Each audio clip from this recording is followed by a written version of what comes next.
Ang ganda naman ang tema ninyo. You belong. Ngayon kasi, parang ang hirap maramdaman na belong ka. Tama ba? Medyo, no? Parang kahit nasan ka, sa classroom, sa org, sa barkada, o kahit online, minsan may pakiramdam na parang may kulang.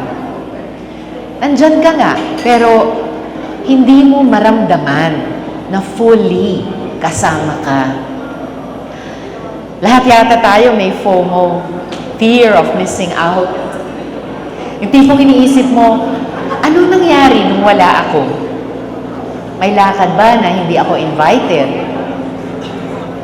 Pero kung may FOMO, mayroon ding JOMO, joy of missing out. Ito yung pakiramdam na kontento ka with staying in and disconnecting as a form of self-care. At minsan, ang tunay na pagiging belong ay yung nararamdaman mong may lugar ka. Hindi ka lang belong dahil andyan ka, physically present, but also kapag kinikilala ka, pinapakinggan ka, at nire-respeto ka. And this extends to situations na kahit hindi ka na physically present, the feeling will still be the same. Let's take this conversation to inclusive education. While we understand na inclusive education means access to resources and educational institutions, kahit ano pa ang iyong status, when we dig deeper, hindi lang pala ito yung lahat pwedeng pumasok sa school. Ang malaking tanong ay, kapag nag-aaral ka na, ramdam mo ba na belong ka sa institution na iyon? Ramdam mo ba na may boses ka? Ramdam mo ba na safe ka?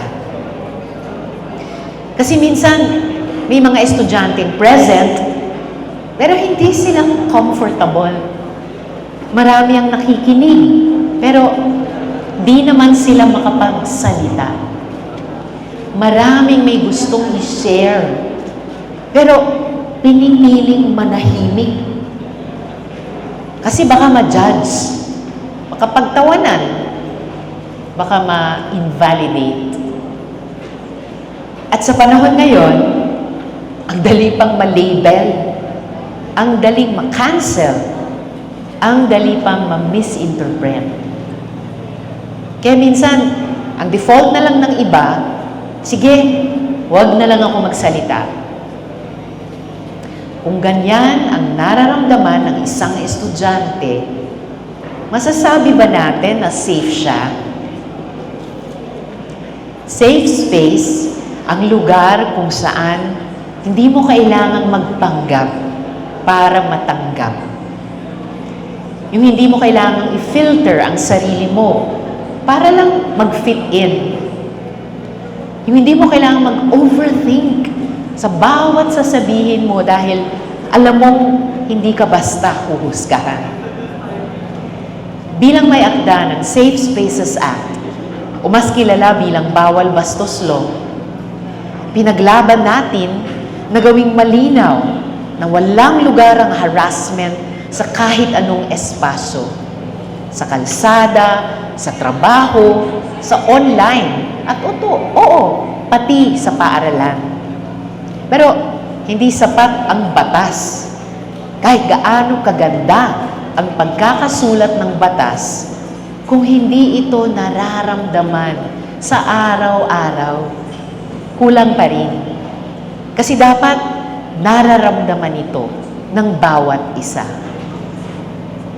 Lahat tayo, we are all responsible for creating those safe spaces. Hindi siya trabaho lang ng administration o ng faculty o ng organizers ng ganitong event. Lahat tayo may papel dito.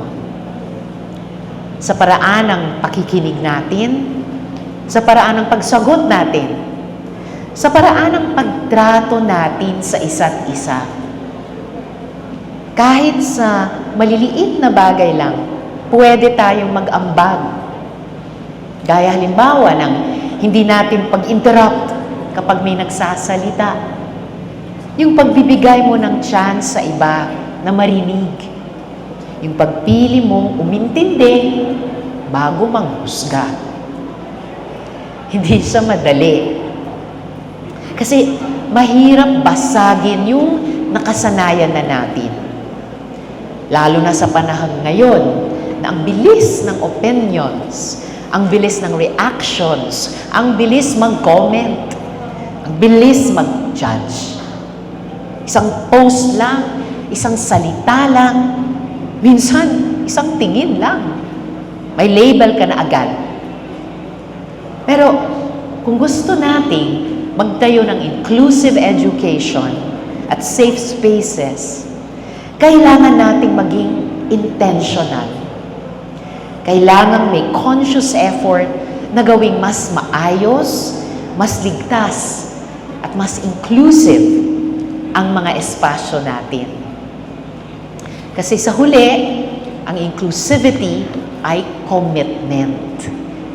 Isa itong araw-araw na desisyon kung paano ka makikitungo, kung paano ka magsasalita, kung paano ka makikinig, at kung paano ka tatayo, hindi lang para sa sarili mo, kundi para sa iba. At kung may gusto akong iwan sa inyo ngayon, maging mas maunawain tayo sa isa't isa.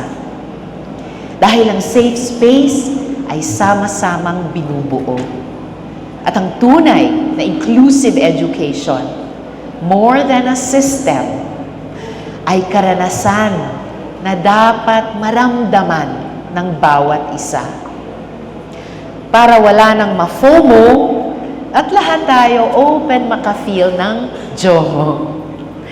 Maraming salamat sa inyo.